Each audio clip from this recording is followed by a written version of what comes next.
Começa agora o programa Bem Viver, uma prosa sobre saúde, bem-estar, comida e agroecologia. Produção Rádio Brasil de Fato.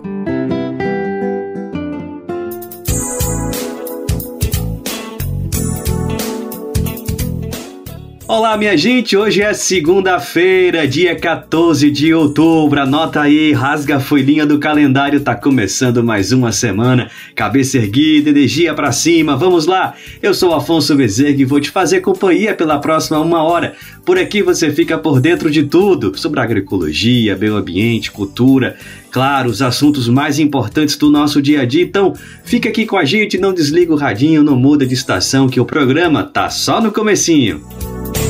Você vai conferir uma conversa super especial com Geni Nunes, escritora, pensadora, psicóloga, falando sobre descolonização dos afetos, de resistência e de novas perspectivas de mundo a partir do bem viver. Tem também os tristes dados do agronegócio. Municípios com maior rebanho bovino do Brasil são os mais incendiados em 2024. Melhor campanha da história do Brasil nos Jogos Paralímpicos tem raízes fortes nas políticas públicas. Gestão Nunes deixa mais de 350 mil pessoas na fila de exames em São Paulo. Mais de 220 mil esperam por cirurgias. Não desliga o rádio, não muda de estação, que o Bem Viver tá só começando. Você está ouvindo o programa Bem Viver. Uma prosa sobre saúde, bem-estar, comida e agroecologia. E a gente começa o programa de hoje ouvindo um papo super bacana entre o meu amigo Lucas Weber e a pensadora, escritora, psicóloga Geni Nunes, que acaba de lançar um livro. Tem muita coisa aí sobre descolonização dos afetos, resistência.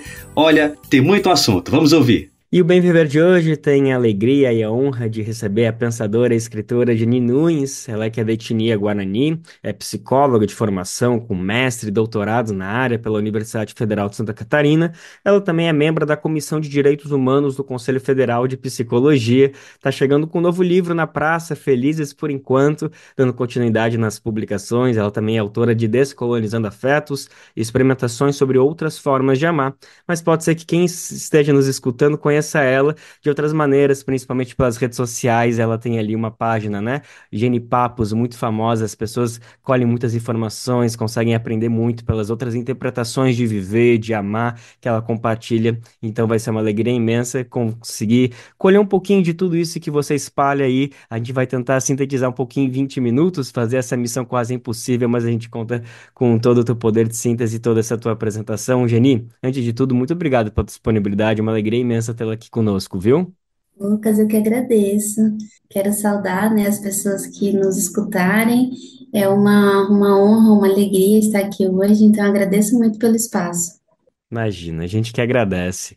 Geni, eu queria começar falando um pouquinho, já justamente a partir desse teu livro, Descolonizando Afetos, eu queria pegar um pouquinho dessa palavra que ela é tão poderosa e tão forte, e felizmente está cada vez mais usual, né? A gente tem visto as pessoas conseguindo compreender melhor como a gente tem que olhar para essa palavra colonização ou descolonização e entender que muitas coisas que acontecem no nosso país são fruto disso, né? Como essa colonização está presente na política, na educação, na saúde, mas você traz justamente uma nova perspectiva que, de certa forma, é um pouco inovadora, que é como a colonização afeta também os nossos afetos, né? A nossa forma de se relacionar. Então, eu já queria começar com uma provocação, se você diria que nós vivemos, de certa forma, um amor colonizado. É demais falar isso ou é isso mesmo, Geni? Agradeço pela questão, Lucas. Nós temos falado, né, lembrado que a colonização não acabou, que ela segue atualizada nos dias de hoje. E a colonização, dita de modo muito resumido, é a imposição violenta de um único jeito, uma única língua, uma única religião, um único jeito de amar, uma única maneira de ser e estar no mundo. Então, eu tenho apontado o quanto que isso também nos invade, sobretudo nas maneiras como a gente aprendeu a se relacionar, como se aquele caminho fosse o único verdadeiro, o único possível, né? Então, é um convite que nós fazemos que se articula a várias outras lutas. Então, a gente tem a compreensão, né, de que a Terra, por exemplo, ela não devia ser dona, né? Nenhum humano deveria ser dono ou não de uma terra, porque tudo que é vivo, que é gente, que é pessoa, existe no mundo para além de ser propriedade, recurso ou bem natural, como se diz, né? Então, nós temos dito que todo território tem direito à liberdade, desde o nosso próprio corpo até as florestas, os rios, as matas. Então, a descolonização ela passa por todas essas dimensões. Então não é exagero a gente entender que também as nossas formas de olhar, de se relacionar, de desejo, elas passam também por esse viés colonialista. Certamente, e é algo muito desafiador por vezes, porque um dos efeitos da colonização é a gente acreditar que aquilo é uma escolha individual, que foi algo espontâneo e voluntário, que eu me relaciono desse jeito porque eu quis assim, né? Então, um convite que eu trago no meu trabalho é para que a gente desconfie se algo é feito por bilhões de pessoas do mesmo jeito, sendo que cada pessoa é um mundo, né, de diversidade, de modos de vida, tudo que se apresenta como única maneira universal de existência é parte desse projeto de imposição, né? Então, o primeiro passo é reconhecer o quanto que isso sim impacta as nossas decisões e as nossas maneiras de nos relacionarmos.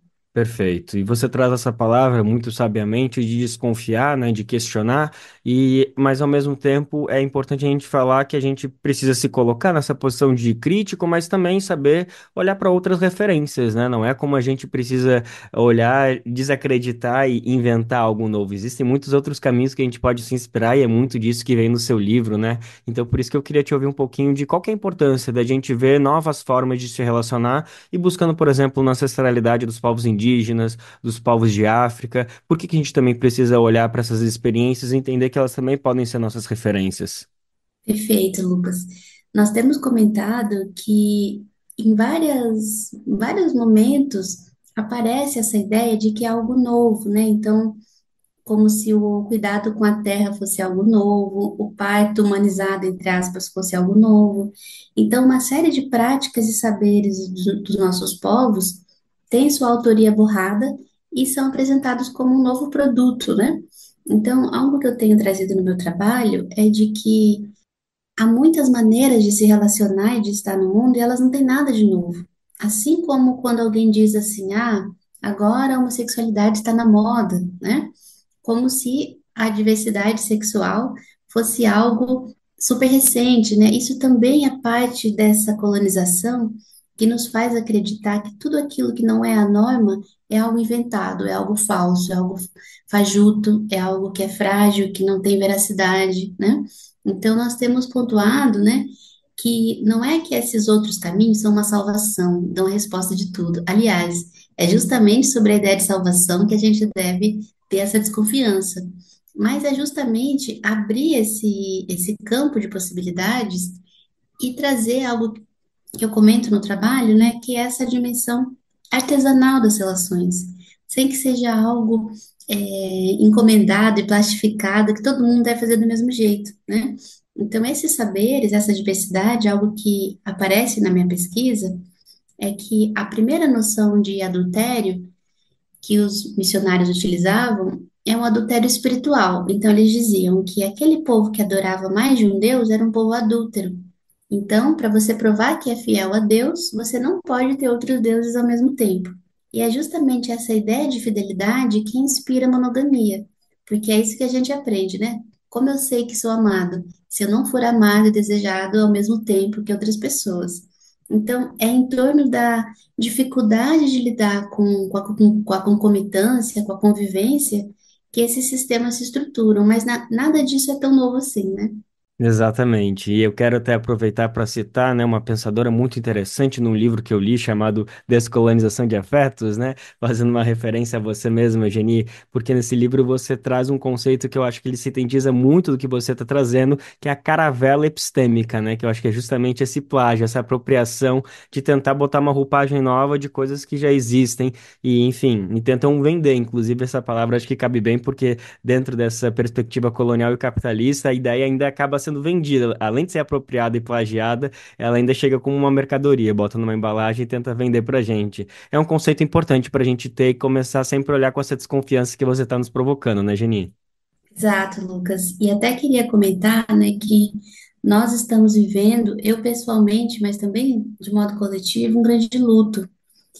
A cada semana, a cada dia, a gente recebe uma notícia, né, de que um parente, nós chamamos parente, né, nossos irmãos, irmãs indígenas, mesmo que não tenhamos vínculo sanguíneo, né, mas essa ideia de parentesco mais alargada, e isso tudo, para trazer um exemplo aqui com o que a gente está falando, né, quando os colonizadores chegaram no nosso território, havia essa ideia de que aquela terra era terra sem dono, entre aspas, porque não consideravam os nossos ancestrais como pessoas. Então, só era considerado pessoa quem fosse civilizado, cristão e humano.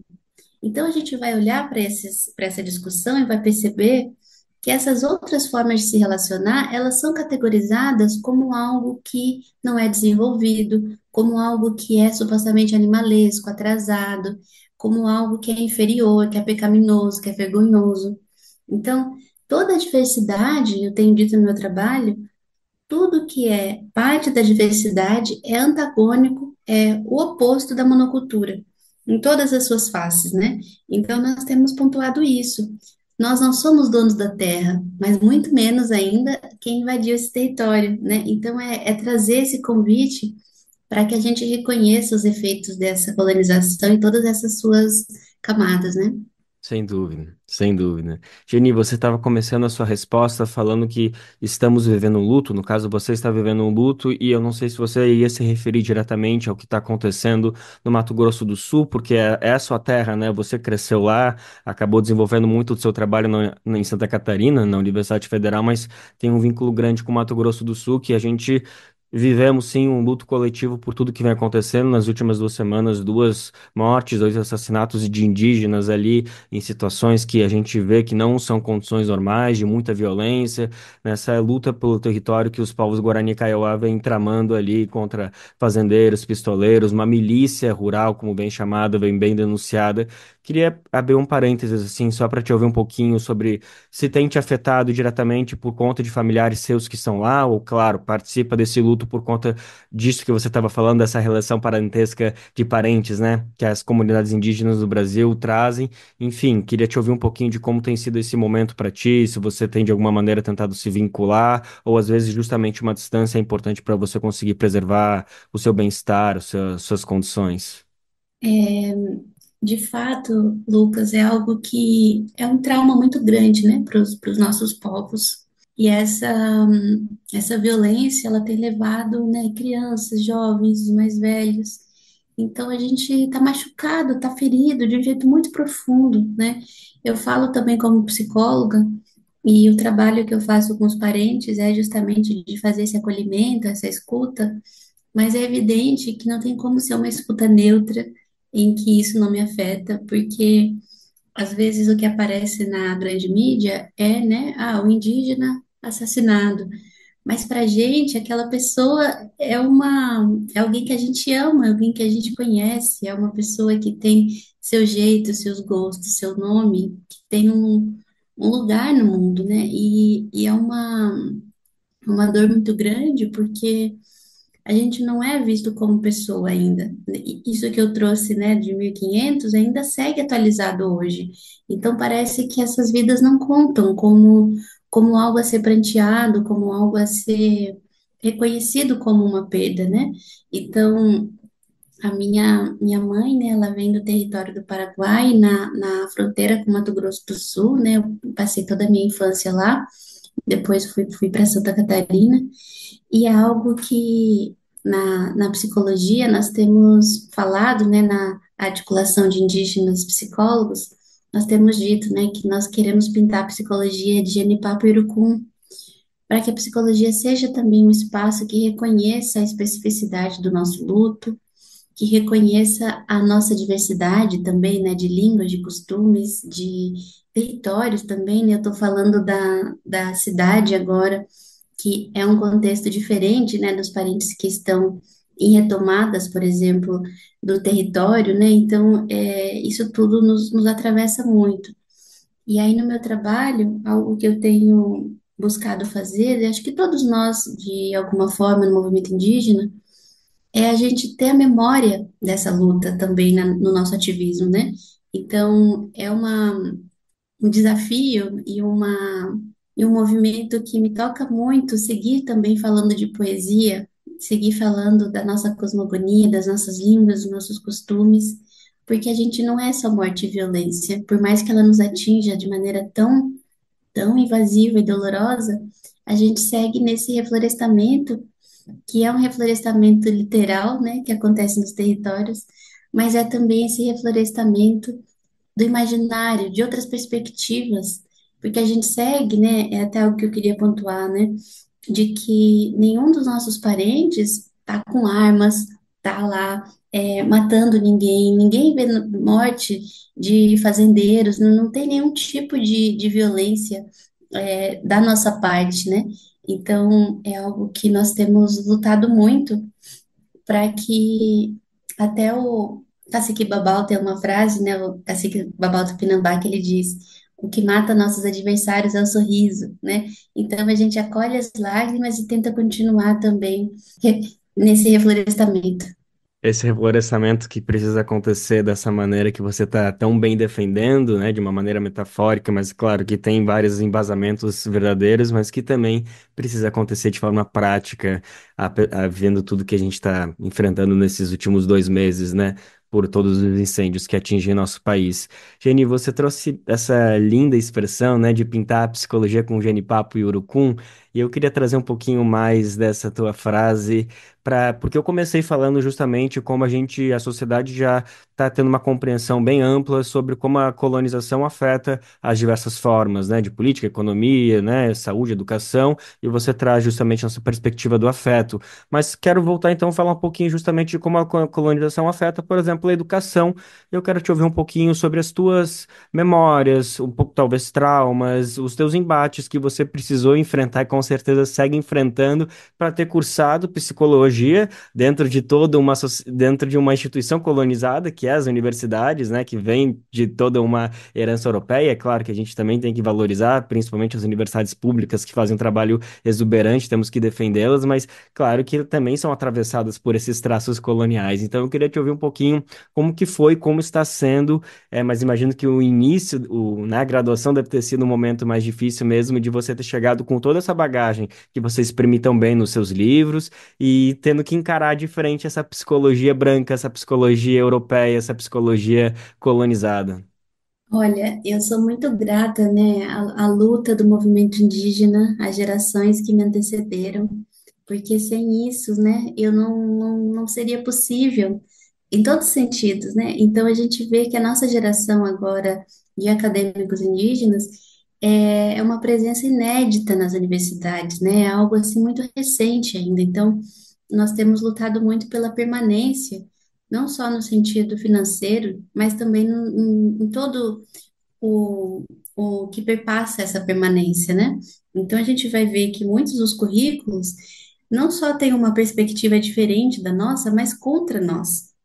São teorias, são modelos de mundo que se afirmam através, né, da afirmação do nosso desaparecimento, do rebaixamento das nossas culturas, dos nossos modos de vida. Então, é muito hostil, muitas vezes, estar nesse espaço, né? E eu queria aproveitar para dedicar essa nossa conversa aqui, né, ao parente Daniel Quaraã, que partiu ontem, né?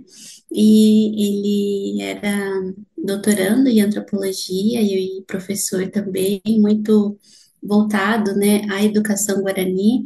Ele também era, né, uma pessoa LGBT, e nós temos buscado justamente trazer esse outro olhar para a educação, porque até lembro de Mestre Bispo quando ele dizia, né? A Bíblia tem várias versões, tem o Código Civil, o Código Penal, a Constituição, tem os currículos universitários. Então, essa lógica cristã colonial, ela não está só nas paredes das igrejas, ela está espraiada em muitos outros ambientes, inclusive naqueles que se dizem científicos e neutros, mas que perpetuam essa mesma lógica colonial. Então, nós temos trazido as nossas perspectivas para de alguma forma também apresentar esses outros mundos, né, que nossos trabalhos, nossos ativismos anuncia. A outra questão também que nós temos pautado é de que uma anciã, por exemplo, que é parteira, ela tem o saber tradicional, que é a nossa pós-doutora nos territórios, né? Então, questionar essa ideia de que você só tem o direito de viver bem se você tiver uma carreira, um currículo, e olhe lá, né? Porque a gente sabe que a precarização no Brasil é tão grande, né, que mesmo que se a pessoa tiver formação, isso não dá garantias de um acesso à saúde e educação plenos, né? Então, nós temos pensado também nesse direito, nessa possibilidade de construir saberes e trocas que não tenham essa meritocracia como fundamento, né? Que lembrem as crianças de que elas têm o direito de brincar, de passar o tempo, de estar juntas umas das outras, e que a gente adulto também não pode esquecer de brincar, né? Então é um convite também a que a gente não se esqueça disso.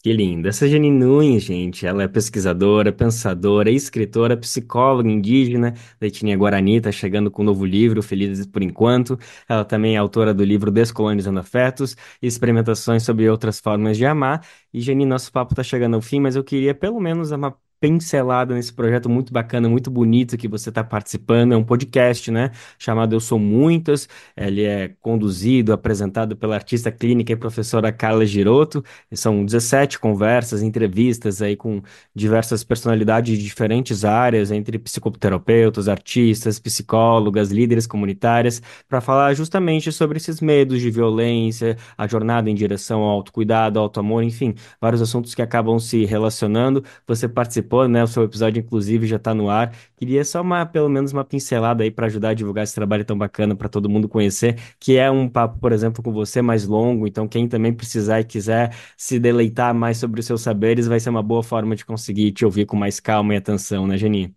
Ai, maravilha. Fiquei muito feliz de ter sido convidada para participar desse projeto que abre um tema que é super silenciado, que é muito tabu, né? Que é o tema das violências, e convido as pessoas a escutarem, né, todas as partilhas. Nessa conversa eu pude escutar e compartilhar também o quanto que até no gesto de falar da violência, por vezes há outras violências. Então, isso de dizer para a pessoa, você tem que achar o lado bom, no fim, era a melhor coisa que poderia ter acontecido. E não, né? Não há razão, não há motivo, não há aprendizado, não há nada que redima, que atenue uma violência, que a gente possa reconhecer isso como parte dessa elaboração também, né? E outro ponto também que esse debate me trouxe foi justamente da gente reconhecer que nem todo mundo se comporta, né, e reage à violência da mesma maneira. Muitas pessoas se culpam por isso, né? Ah, deveria ter reagido de tal forma, deveria ter agido de outro jeito. E também a gente falou um pouquinho sobre isso, sobre a importância da gente lembrar que não tem a vítima perfeita, a vítima ideal, né? E que as nossas contradições e paradoxos não deveriam nos tirar o direito de nos sentirmos agredidas e violentadas quando isso acontece, né? Então, eu agradeço muito, assim, pelo espaço e parabenizo, né, toda a produção pela organização. É, o podcast Eu Sou Muitas, estamos aqui então fazendo essa propaganda com, né? Precisamos realmente divulgar essa iniciativa muito bacana aí, tá disponível nas plataformas, é uma realização do Centro Cultural São Paulo, CCSP, então procura ali ou por Eu Sou Muitas ou Rádio CCSP que vai encontrar nas plataformas de podcast. Gini Nunes, nosso papo tá chegando ao fim, mas vou te pegar desprevenida aqui, espero que não seja, que não pegue mal, mas eu queria saber se para encerrar essa conversa, porque eu já falei que tu é escritora, psicóloga, enfim, né, tem um monte de coisa, mas eu falei que você também é poeta, poetisa, escreve, né, maravilhosamente bem sobre os versos, constrói. Então, será que para encerrar tem alguma coisinha aí que você consegue compartilhar com a gente, tá na manga? Enfim, não quero te deixar numa situação porque eu não falei antes, mas se tiver alguma coisinha aí para compartilhar, eu tenho certeza que vai ser lindo para encerrar esse papo, que já foi ótimo. Oh, querido, eu agradeço. Eu vou compartilhar então um poema que está nesse meu novo livro e é assim: patentearam o amor e dizem, é só meu, essas fronteiras são da minha propriedade. E eu pergunto, você que inventou o amor? Você não o recebeu de outros antes? Por que diz que é só seu? Quem também quiser é invasor, é ladrão. Quem vier pegar o que você mesmo roubou deve ser punido, afugentado. Até que altura deverá ser o muro para proteger este amor? Quanto mais se segura, menos se tem. Quanto mais grade, muro, contrato, mais escasso. É que amor não cresce assim desse jeito. Assim ele só murcha e esmorece. Que o amor seja comum a qualquer um, seja quem for. E esse amor comunal, comunitário, não foi você que inventou e nem sabemos quem criou. E não adianta tentar patentear, nem criar commodities, pois nenhum repelente ou inseticida até hoje foram capazes de conter esta praga que se espalha, que contorna os muros, que contagia e insiste em continuar comum. Muito obrigada. Que maravilha, minha gente. Essa foi Jenny Nunes, psicóloga, escritora, ativista indígena da etnia Guarani. Ela que está chegando com um livro novo, Felizes por Enquanto. Enfim, mas o trabalho dela é repleto. Procurem saber também nas redes sociais, Jenny Papos. Jenny, que alegria demais ter falado contigo. Obrigado mais uma vez pela tua disponibilidade, por ter compartilhado todos esses afetos descolonizados com a gente. E espero que eles propaguem por aí, que sirva de inspiração para todo mundo que conseguiu acompanhar esse papo, viu? Gratidão, Lucas, toda a equipe. Agradeço também as pessoas que nos escutarem. Foi um prazer. Até breve. Você está ouvindo o programa Bem Viver, uma prosa sobre saúde, bem-estar, comida e agroecologia. Você sabia que além de acompanhar o Bem Viver, você pode receber as principais notícias do BDF diretamente no seu e-mail? Pois é muito simples, basta se cadastrar em nossa página e escolher as categorias de notícias que mais te interessam. Você vai receber conteúdos inéditos aí na caixa de mensagem do seu e-mail e ficar por dentro dos principais acontecimentos do Brasil e do mundo. Além disso, vai conferir análises aprofundadas com uma visão popular do nosso dia a dia. Acesse agora mesmo brasildefato.com.br/boletim. Calma, eu vou repetir para você, anota aí, brasildefato.com.br/boletim. E atenção, tem novidade no Brasil de Fato. Estreia hoje a série em 3 episódios, Fé em Disputa, um podcast que narra a ascensão evangélica no Brasil. Escuta só. O Brasil de Fato apresenta um podcast sobre fé e política, que mostra a força do fundamentalismo religioso e as vozes divergentes dentro das igrejas. Fé em Disputa, a ascensão dos evangélicos no Brasil, uma produção do Brasil de Fato.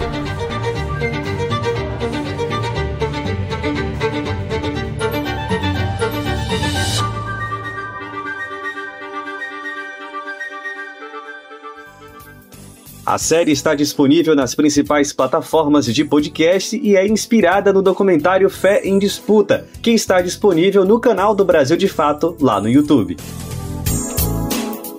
A gente acabou de ouvir a entrevista com Jenny Nunes e a sensação que fica é de esperança, não é? Aquele friozinho na barriga de que tem solução, de que ainda há uma luz no fim desse túnel de queimadas, injustiças, desigualdades que herdamos desde o período colonial, né? Vale salientar. Mas a realidade ainda é dura. Os municípios com maior rebanho bovino do Brasil são os mais incendiados em 2024. Os dados são do Monitor do Fogo e do MAP Biomas. Só em São Félix do Xingu, município lá do estado do Pará, 1 milhão de hectares pegaram fogo só neste ano. Vale lembrar que estamos vivendo um ano com recorde de incêndios florestais, muitos deles criminosos, e aos poucos vamos percebendo que a pecuária, o agronegócio, tem uma grande contribuição nessas práticas. Quem traz mais detalhes sobre essa história é a nossa repórter Thalita Pires. De janeiro a setembro deste ano, mais de 1 milhão de hectares foram destruídos pelo fogo em São Félix do Xingu, no Pará. Esse número coloca o município como líder de queimadas no país este ano. Em segundo lugar está Corumbá, no Mato Grosso do Sul, com 741 mil hectares incendiados. Os dados são da plataforma Monitor do Fogo, resultado de uma parceria entre o MAP Biomas e o Instituto de Pesquisa Ambiental da Amazônia. A situação é alarmante. Entre janeiro e setembro, os incêndios no Brasil consumiram uma área equivalente ao estado de Roraima, um aumento de 150% em comparação a 2023. Em comum, Os 2 municípios mais afetados pelas queimadas também abrigam os maiores rebanhos bovinos do Brasil. Em Corumbá, são 1,9 milhão de bois para 96 mil habitantes, enquanto em São Félix do Xingu o número chega a 2,5 milhões de cabeças de gado, ou seja, 38 bois por pessoa. Ouvida pelo Brasil de Fato, a diretora de ciências do IPAM, Anne Alencar, explicou que o uso do fogo é uma prática comum na agropecuária, mas com a seca extrema deste ano, o risco de os incêndios se espalharem aumentou muito. O uso do fogo na prática agropecuária num ano muito seco significa que aumenta muito o potencial desse fogo escapar e virar incêndio, e foi o que aconteceu. Em setembro, o IBAMA multou 2 fazendeiros de Corumbá em R$50 milhões cada um, por incêndios que atingiram uma área equivalente ao dobro da cidade de São Paulo. Recentemente, a Polícia Federal deflagrou a Operação Arraial São João, investigando incêndios criminosos em Corumbá. Segundo a PF, a área atingida tem sido alvo de crimes ambientais recorrentes, incluindo fraudes relacionadas à grilagem. Em São Félix do Xingu, que faz parte do bioma amazônico, quase 25% do território é ocupado por pastagens, mas o fogo avança sobre a mata nativa, com 50% das áreas queimadas este ano sendo de floresta. Já em Corumbá, no Pantanal, as chamas consumiram principalmente áreas alagáveis, que ficaram mais inflamáveis devido à seca histórica. Segundo Anne Alencar, as queimadas intensificam o ciclo de seca e destruição ambiental. O fogo ele acontece porque aconteceu nesse período, né, anterior, estava muito seco porque tinha alguém colocando fogo. Então, o fogo começou com a ação humana. Agora, ele se espalhou, mas por uma condição propiciada pelo clima. O cenário é de alerta e exige ação rápida para frear o avanço das queimadas que destroem nossas florestas e biodiversidade. As queimadas, agravadas pela seca e pela ação humana, continuam devastando o meio ambiente em várias partes do Brasil. O impacto é sentido na biodiversidade, no clima e nas comunidades locais, e as autoridades enfrentam o desafio de conter essa destruição. De São Paulo, da Rádio Brasil de Fato, com reportagem de Carolina Batailler, locução Thalita Pires. Gente, é muito preocupante esse cenário, né? O Brasil realmente vem enfrentando um dos anos mais difíceis na área ambiental, com recorde de queimadas. E ainda segundo o Monitor do Fogo, até o mês de setembro, os incêndios já consumiram uma área do tamanho do estado de Roraima. Olha só que tragédia, gente. Foi registrado um aumento de 150% no número de queimadas em relação a 2023. Quem explica esses dados é o nosso repórter Kaique Santos. Entre janeiro e setembro de 2024, os incêndios no Brasil consumiram uma área de 22 milhões de hectares, o equivalente ao tamanho do estado de Roraima. O dado representa um aumento de 150% em comparação ao mesmo período do ano passado e foi registrado pelo Monitor do Fogo da plataforma MapBiomas. O fogo atingiu principalmente a vegetação nativa. 3 em cada 4 hectares queimados foram de áreas naturais, com as florestas representando 21% do total. As áreas agropecuárias também foram severamente afetadas, especialmente os pastos, que somaram 4,6 milhões de hectares queimados. Vera Arruda, pesquisadora do Instituto de Pesquisa Ambiental da Amazônia e coordenadora técnica do MapBiomas Fogo, acompanha a questão. Ela destaca que os incêndios na Amazônia, bioma que mais sofreu com queimadas em setembro, têm origem na ação humana. Na Amazônia, por exemplo, que o fogo não ocorre naturalmente, então na verdade, isso soa como um alerta porque mostra como que as mudanças climáticas têm impactado o clima, deixando a vegetação mais seca, mais suscetível, mas também um alerta das ações humanas, também é um alerta de que é preciso aumentar os esforços de fiscalização. O levantamento também aponta que mais da metade da área incendiada no país se concentra em apenas 3 estados. São eles Mato Grosso, Pará e Tocantins. Mato Grosso lidera com 5,5 milhões de hectares queimados, seguido pelo Pará, com 4,5 milhões, e Tocantins, com 2,6 milhões de hectares. Vera Arruda explica que o avanço da agropecuária na região do Mato Piba está relacionado à expansão de novas áreas. Esse cenário, de acordo com ela, contribui para o aumento das queimadas no território que abrange os estados da Bahia, Maranhão, Piauí e Tocantins. gente sabe que mais ao norte do Cerrado, na região do Mato Piba, que pega um pouco do Tocantins, a gente sabe que tem uma dinâmica muito forte em relação de abertura de novas áreas para desmatamento no Cerrado, né? Vera Arruda reforça a importância de intensificar a fiscalização para combater o desmatamento e as queimadas ilegais. Ela lembra que essas práticas não afetam apenas as áreas florestais, mas também a qualidade do ar em grandes cidades. É um alerta, assim, de que queimou mais do que a média dos últimos anos, no Brasil todo e também na Amazônia e no Cerrado. E também porque a gente viu também o tanto que isso impactou, né, em grandes cidades, na qualidade do ar. Então, os impactos, né, vão além só do fogo que acontece às vezes na floresta. A plataforma Monitor de Fogo está disponível no site do MapBiomas. O endereço é brasil.mapbiomas.org. De São Paulo, da Rádio Brasil de Fato, com reportagem de Carolina Batailler, locução Kaique Santos. Gente, Terezinha Guilhermina, a velocista paralímpica mais rápida do mundo, vive com retinose pigmentar, uma condição que causa perda gradual da visão. Mesmo com os desafios, ela construiu uma carreira repleta de conquistas. 8 medalhas paralímpicas, 12 em mundiais e 9 em Jogos Parapan-Americanos. Para Terezinha, o esporte não só visibiliza a luta contra o capacitismo, mas transforma vidas.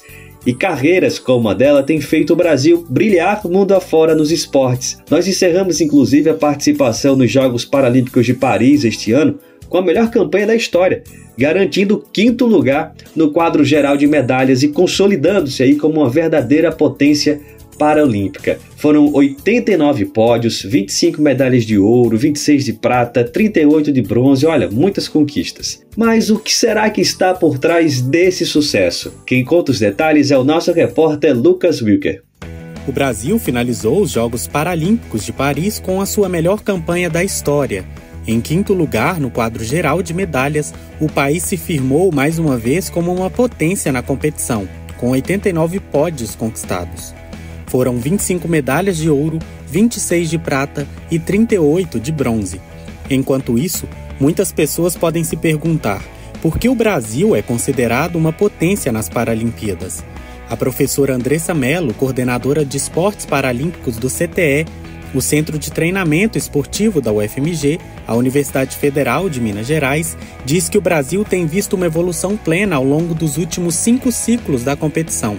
Esse é resultado do esforço coletivo, mas também da força das políticas públicas. O esporte paralímpico, então, ele precisa de políticas públicas que sejam estabelecidas em todas as regiões do Brasil, né? A importância de ter o apoio, tanto a nível municipal, estadual e federal, com editais, com projetos específicos para incentivar a prática do esporte adaptado, ela é muito importante, porque essa massificação, a diversificação do esporte para pessoas com deficiência no Brasil é com que a gente consiga ter uma rede aí cada vez mais de captação de talentos para o esporte paralímpico e, consequentemente, foi o que a gente viu agora nas Paralimpíadas de Paris 2024, já é a colheita desses frutos de política pública, né? O quanto que o Brasil tem diversificado a sua atuação na área do esporte para pessoas com deficiência. O CTE da UFMG é resultado dessas políticas de investimento. O espaço é uma referência para o esporte paralímpico desde 2019, sendo um dos primeiros instituídos pelo CPB, o Comitê Paralímpico Brasileiro. Christopherson Dias Nascimento, treinador de natação no CTE da UFMG, um dos esportes que mais ganharam medalhas em 2024, reafirma a importância de um trabalho multidisciplinar para melhor desenvolvimento dos atletas. E aqui é por tudo o que é feito, né? Por ter equipe multidisciplinar, vinda da UFMG, dos professores e alunos, né? Ter a estrutura, porque a estrutura aqui é fantástica, você não vê uma estrutura como CTE em qualquer lugar, né, do Brasil. Você tem uma piscina de 50 metros, coberta, com aquecedor, você tem uma pista que é uma pista oficial também, Então você não acha isso em qualquer lugar. Considerada a velocista paralímpica mais rápida do mundo, Terezinha Guilhermina é fruto de políticas públicas como Bolsa Atleta e narra uma história de superação. A ex-atleta nasceu com retinose pigmentar, uma doença que provoca a perda gradual da visão. Para ela, embora os jogos ajudem a visibilizar a luta contra o capacitismo, essa é uma batalha enfrentada cotidianamente e que ainda precisa de mais atenção da sociedade. Independente de ser através do esporte, a pessoa com deficiência que se propõe a fazer com excelência o que faz, torna uma sociedade mais igual, porque a gente não consegue mudar a estrutura geral, mas a cabeça das pessoas a gente consegue mudar. É aparecendo mesmo, é falando, se expondo, explicando, porque eu tenho 45 anos hoje. Já aconteceu comigo de, por exemplo, uma professora que falava que eu ia ser uma psicóloga que nunca aplicaria teste na faculdade. E eu falei para ela, professora, a senhora tem quanto tempo que me conhece? Ela falou, tem 3 meses, então. Eu falei, olha, eu tenho mais de 30 anos na época, eu falei para ela. Eu não posso te dar o direito de dizer o que eu sou capaz ou não. Eu convivo com a minha deficiência desde que eu nasci. Então, eu sei do que realmente eu preciso para poder fazer e eu sei que eu consigo fazer bem feito. Da Rádio Brasil de Fato, em Belo Horizonte, Minas Gerais, Lucas Wilker. Agora vamos falar de saúde. A realidade é a falta dela. Já pensou você ter que esperar meses para conseguir fazer um exame médico de rotina ou marcar uma cirurgia? Pois é, essa é a realidade de quem mora em São Paulo. Mais de 350 mil pessoas esperam na fila para realizar exames e outras 220 mil aguardam por cirurgias. Segundo dados recentes da Secretaria Municipal de Saúde, essa longa espera afeta milhares de paulistanos. Pacientes denunciam a falta de especialistas e as dificuldades para conseguir atendimento, dizendo ser muito triste saber que você pode morrer na fila. Quem conta detalhes dessa tragédia na saúde da capital paulista é a nossa repórter Beatriz Draghi Ramos. Há um ano, o menino Arthur Gabriel, diagnosticado com autismo, espera por uma consulta com um especialista em reabilitação na rede municipal de saúde de São Paulo. Ele mora no bairro de Cidade Tiradentes, na zona leste da capital paulista. Em busca de uma solução, a mãe, Júlia, chegou a procurar ajuda no Centro Especializado em Reabilitação Hermelino Matarazzo, mas foi mandada de volta para a cidade de Tiradentes, permanecendo sem atendimento. Nunca tem o médico, nunca tem neurologista, nunca tem psiquiatra e quando tem, não tem vaga. Aí você espera um ano para passar. E assim, o Arthur precisa tomar medicação, precisa de renovar laudo, ele precisa preencher os documentos, formulários, até de transporte público precisa ser um médico, né? Especialista para fazer esse preenchimento. E aí não tem. Já paguei ressonância, a gente já pagou eletroencefalograma, mas como não tem na rede, você fica esperando, aí você tem que arcar. Já fiz vaquinha, já fiz rifa para tentar conseguir ajudar para fechar o diagnóstico do meu filho. Em julho de 2023, mães de crianças com autismo se reuniram no encontro de lideranças comunitárias no Céu Água Azul para cobrar melhorias na saúde de Cidade Tiradentes. Na ocasião, o prefeito Ricardo Nunes prometeu construir novos centros especializados em reabilitação. A promessa, no entanto, ficou só no discurso. Ó, Zé Marco, eu tô falando aqui, tem aqui milhares de pessoas, hein? Eu tô aqui me comprometendo que nós vamos transformar o Ser 2 em 3 ou vamos construir um 3. Então você se vira e corre. Júlia comenta. Não tem nem o 1, nem o 2, nem o 3 e nunca vamos ter o 4, desculpa. As longas filas de espera para acessar a saúde pública no município fazem parte do dia a dia do paulistano. Em setembro deste ano, mais de 353 mil pessoas estavam na fila para realizar exames na capital. Outros 222.757 pacientes esperam para realizar cirurgias. Compõe essa fila Elizabeth, que espera a realização de uma biópsia do útero e teme descobrir tardiamente alguma doença grave. As filas são grandes de todo tipo de exames, principalmente de oncologia. Eu estou esperando uma vaga para uma biópsia, mas essa foi uma semana. Tem a semana passada já para me fazer do meu útero. E se demorar? E aí o câncer não espera, ele avança. Já a filha, Valentina, de 6 anos, sofre de cardiopatia e também de dores no ouvido e espera uma consulta com um especialista. Tem mais de 7 meses que a Valentina está na fila esperando o otorrino. Não tem na área, não tem. O único lugar que tinha vaga é na Cidade Dutra, só que a gente mora na cidade de Tiradentes, para a Cidade Dutra também é bem longe, é mais de 4 horas de viagem, de ônibus, metrô. Então, para mim, é bem complicado. Eu vejo que a dificuldade na cidade de Tiradentes é muito grande, né? Nós não temos especialista. Então, se acontece alguma coisa, temos que ir para fora, temos que esperar vagas. E muitas vezes essas vagas demoram muito. Os pacientes ainda enfrentam dificuldades no diálogo com a atual gestão comandada pelo secretário Luiz Carlos Amarco, como afirma Paulo Roberto Bellinello, conselheiro municipal de saúde da Zona Leste. A atual gestão, não dá a mínima para o controle social. Eles querem ver o controle social é distante, né? Nós temos uma atenção básica que praticamente não está. Fazer funcionar o que já existe. Tá? Porque nós temos hoje, na Grande São Paulo, nós temos aí 470, por volta de 470 unidades básicas de saúde, e em todas elas falta profissionais. O RH falta, né? Técnicos, em todas elas falta um RH que se adeque às necessidades da população. Além do orçamento insuficiente para o Sistema Único de Saúde, sindicatos da área da saúde apontam que falta articulação entre as organizações sociais que fazem a gestão dos serviços e a própria prefeitura. Também há muita rotatividade de médicos devido à precariedade e sobrecarga de trabalho.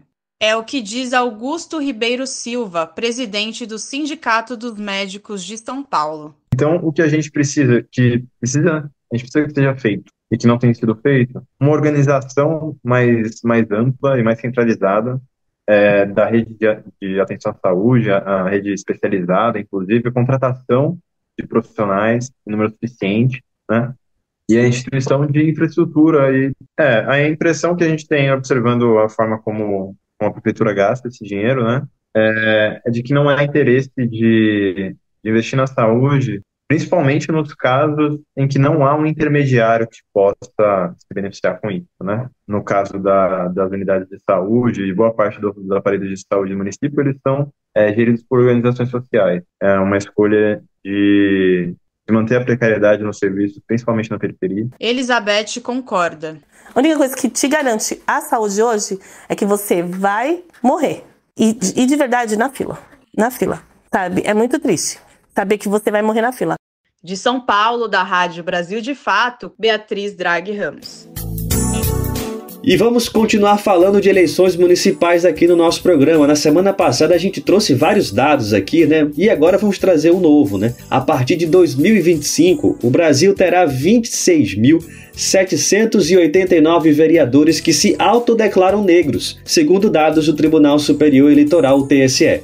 Esse número representa um aumento de 786 vereadores em relação a 2020, totalizando agora 45,86% dos eleitos, frente aos 44,46% de 4 anos atrás. Essas informações, registradas pelos próprios candidatos no TSE, são importantes para políticas públicas, como a distribuição do fundo partidário e do fundo eleitoral. A gente tem sempre falado aqui no Bem Viver sobre a importância de garantir uma boa representatividade, né, de mulheres, de pessoas negras, LGBTs e também indígenas, que, aliás, os indígenas também registraram crescimento este ano. Houve um aumento no número de vereadores indígenas, que passou de 181 para 241, uma alta de 32%. Olha só que boa notícia! Isso reflete uma representação ainda pequena, mas em crescimento nas câmaras municipais de todo o país. Brasil de Fato nas eleições 2024. uma visão popular da política brasileira. O número de vereadoras e vereadores eleitos autodeclarados negros aumentou em relação ao pleito de 2020. O grupo composto por quem se define preto ou pardo representa 45% do total de pessoas eleitas neste ano. Para o ano que vem, cerca de 26 mil parlamentares autodeclarados negros ao TSE, o Tribunal Superior Eleitoral, assumem o cargo. São 786 a mais em relação à última eleição municipal. Em 2020, essa proporção foi de 44%. Os dados são do TSE. Quem define a raça no momento de fazer o registro no tribunal é o próprio candidato ou candidata. As escolhas são entre amarelo, branco, indígena, pardo ou preto ou nenhuma raça. A cor ou raça dos candidatos é usada para definir políticas públicas, como a distribuição do fundo partidário e do fundo eleitoral, ou seja, o dinheiro público que é repassado pelo governo aos partidos. A condição de pardo foi declarada por cerca de 22 mil ou 38% das candidaturas. Já a denominação de pretos ou pretas foi de aproximadamente 4 mil, o que representa quase 7%. Um dado que chama a atenção é que algumas pessoas que se declaram negras na eleição anterior passaram a se declarar brancas na eleição deste ano. Esses casos somam 4.400 ocorrências. A mudança ocorreu em meio à alteração na regra que determinava o repasse de 50% dos recursos públicos para as candidaturas de pessoas negras. Agora, esse percentual caiu para 30%. O número de vereadores e vereadoras eleitas que se declararam indígenas também subiu. Passou de 181 para 241.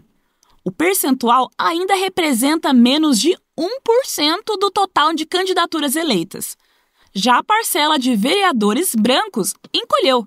Em 2020, foi de 53% do total, com cerca de 31 mil candidaturas eleitas. Agora, caiu um ponto percentual, chegando a 52%, com aproximadamente 30 mil candidaturas eleitas. O número de vereadores eleitos que se declararam com a cor ou raça amarela caiu de 234 na eleição de 4 anos atrás para 213 em 2024. De São Paulo, da Rádio Brasil de Fato, com reportagem de Eugênio Bortolom. Locução, Inara Chagas. Em relatórios preliminares, observadores internacionais da OEA e do Parlasul concluíram que a votação no Brasil foi ordenada e pacífica. As missões acompanharam de perto o processo eleitoral, visitando sessões, conversando com mesários e eleitores e inspecionando as condições de organização. Segundo a OEA, o primeiro turno transcorreu sem incidentes significativos, com poucas urnas apresentando problemas técnicos e alta participação dos eleitores. Quem traz mais detalhes para a gente é a repórter Ana Lúcia Caldas, da Rádio Agência Nacional. As missões internacionais de observadores da OEA, a Organização dos Estados Americanos, e do Parlasul, Parlamento do Mercosul, concluíram que o primeiro turno das eleições municipais ocorreu de forma ordenada e pacífica. O Tribunal Superior Eleitoral disse que foi feito um relatório parcial do trabalho de inspeção, onde consta essa conclusão. As duas missões acompanharam a votação, fizeram inspeções nas sessões eleitorais, conversaram com mesários e eleitores e fiscalizaram as condições de organização. Segundo os observadores da OEA, o primeiro turno ocorreu sem incidentes consideráveis e contou com baixo percentual de urnas eletrônicas com problemas. A alta participação do eleitorado também foi mencionada. A organização fez algumas recomendações, como a ampliação de campanhas de conscientização sobre a importância da participação feminina e de pessoas negras nas eleições. Já os representantes do Parlasul reconheceram que o pleito ocorreu de forma pacífica e democrática, além de ressaltar a independência das autoridades do governo brasileiro e da Justiça Eleitoral. Para a missão, o teste de integridade da urna contribuiu para a promoção da confiança da população no processo de votação. Com informações da Agência Brasil, da Rádio Nacional em Brasília, Ana Lúcia Caldas. E agora vamos falar da premiação do Nobel desse ano, que o Nobel da Paz de 2024 foi entregue a Nihon Dankyo, uma organização japonesa que luta pela abolição das armas nucleares, composta por sobreviventes das bombas lançadas pelos Estados Unidos em 1945 contra as cidades de Hiroshima e Nagasaki. Daniel Lamir traz detalhes da premiação. O Prêmio Nobel da Paz deste ano vai para a Nihon Hidankyo. Essa é uma organização japonesa composta por sobreviventes das bombas atômicas lançadas pelos Estados Unidos em 1945 contra Hiroshima e Nagasaki. O anúncio foi feito nesta sexta-feira, dia 11, e destaca a importância de manter o tabu contra o uso de armas nucleares, especialmente em tempos de conflito crescente. O Comitê do Nobel justificou a escolha afirmando que o movimento da Nihon Hidankyo tem ajudado a preservar esse tabu e que o cenário hoje está sob ameaça, com guerras no Oriente Médio, na Ucrânia, Sudão e Coreia do Norte, entre outros países. O prêmio vem também em um momento simbólico, na mesma semana em que se completa um ano dos intensos bombardeios de Israel contra a faixa de Gaza. Em um ano, as ações militares israelenses teriam matado mais de 41 mil pessoas, incluindo 17 mil crianças, de acordo com números oficiais. Estudos independentes, como o da revista médica The Lancet, estimam que o total de vítimas diretas e indiretas seja ainda maior, chegando a 186 mil. No mundo hoje, são 9 países que possuem armamento nuclear. São eles: Rússia, Estados Unidos, China, França, Reino Unido, Paquistão, Índia, Israel e Coreia do Norte, segundo a Federação dos Cientistas Americanos. A Nihon Hidankyo ficou sabendo da premiação pela imprensa. Toshiyuki Mimaki, co-presidente da Nihon Hidankyo, disse que o prêmio será uma força para continuar apelando ao mundo pela abolição total das armas nucleares e pela paz eterna. O primeiro-ministro do Japão, Shigeru Ishiba, que está há apenas 10 dias no cargo, considerou a escolha do Nobel como extremamente significativa. Ele reforçou a importância da memória e do ativismo dos Ibakusha. O termo designa os sobreviventes das bombas atômicas no Japão. A Nihon Hidankyo superou 285 concorrentes ao prêmio, incluindo 197 pessoas e 88 organizações. Alguns dos nomes que estavam na disputa são a Agência das Nações Unidas de Assistência aos Refugiados da Palestina e o Tribunal Internacional de Justiça.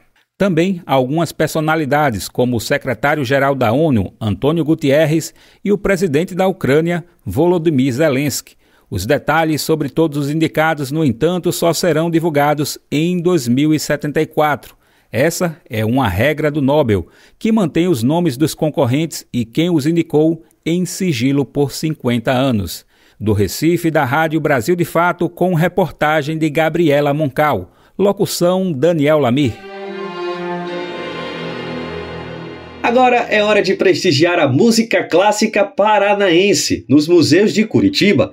O projeto Composições Paranaenses, a Música Pede Passagem, edição Museus 2024, vai levar a arte musical de compositores locais para espaços públicos inusitados. Neste ano, as apresentações serão em 6 museus da cidade, começando no próximo dia 16, quarta-feira, depois de amanhã, no Museu Oscar Niemeyer, no Auditório Poti Lazarotto, com sessões às 2 da tarde e às 3h30 da tarde. O público terá a chance de ouvir o quinteto de cordas formado por Vitor Andrade, Ricardo Molter, Jader Cruz, Samuel Pessati, Rafael Rodrigues e a soprano Luciana Melamed, interpretando clássicos de Alceu Botino, Bento Mussurunga, Henrique de Curitiba e Rogério Krieger.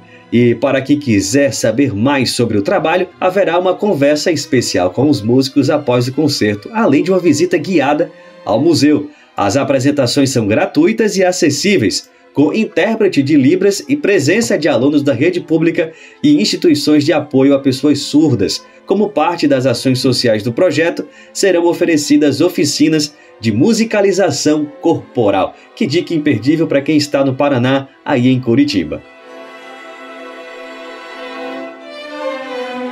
A edição do Bem Viver desta segunda-feira fica por aqui, mas você pode nos ouvir na Rádio Brasil Atual, 98,9 FM na Grande São Paulo, ou no site radiobrasildefato.com.br.